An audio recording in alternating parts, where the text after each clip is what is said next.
അങ്ങനെ നീ തിന്നുകയും കുടിക്കുകയും കണ്ണ് കുളിർത്തിരിക്കുകയും ചെയ്യുക.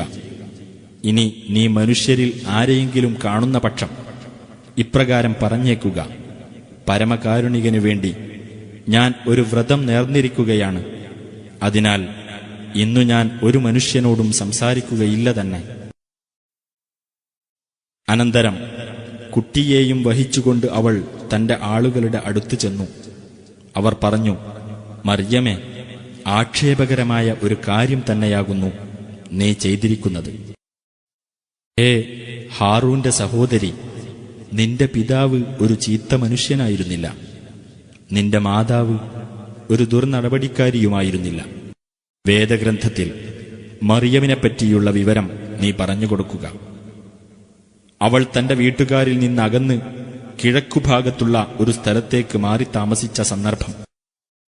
എന്നിട്ട് അവർ കാണാതിരിക്കാൻ അവൾ ഒരു മറയുണ്ടാക്കി. അപ്പോൾ നമ്മുടെ ആത്മാവിനെ അഥവാ ജിബ്രീലിനെ നാം അവളുടെ അടുത്തേക്ക് നിയോഗിച്ചു. അങ്ങനെ അദ്ദേഹം അവളുടെ മുമ്പിൽ തികഞ്ഞ മനുഷ്യരൂപത്തിൽ പ്രത്യക്ഷപ്പെട്ടു.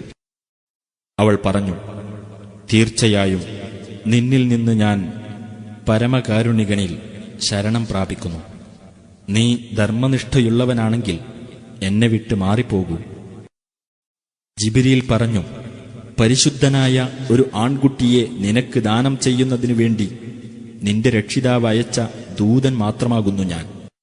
അവൾ പറഞ്ഞു: എനിക്കെങ്ങനെ ഒരാൺകുട്ടിയുണ്ടാകും? യാതൊരു മനുഷ്യനും എന്നെ സ്പർശിച്ചിട്ടില്ല, ഞാൻ ഒരു ദുർനടപടിക്കാരിയായിട്ടുമില്ല. അദ്ദേഹം പറഞ്ഞു: കാര്യം അങ്ങനെ തന്നെയാകുന്നു. അത് തന്നെ സംബന്ധിച്ചിടത്തോളം നിസ്സാരമായ ഒരു കാര്യമാണെന്ന് നിന്റെ രക്ഷിതാവ് പറഞ്ഞിരിക്കുന്നു.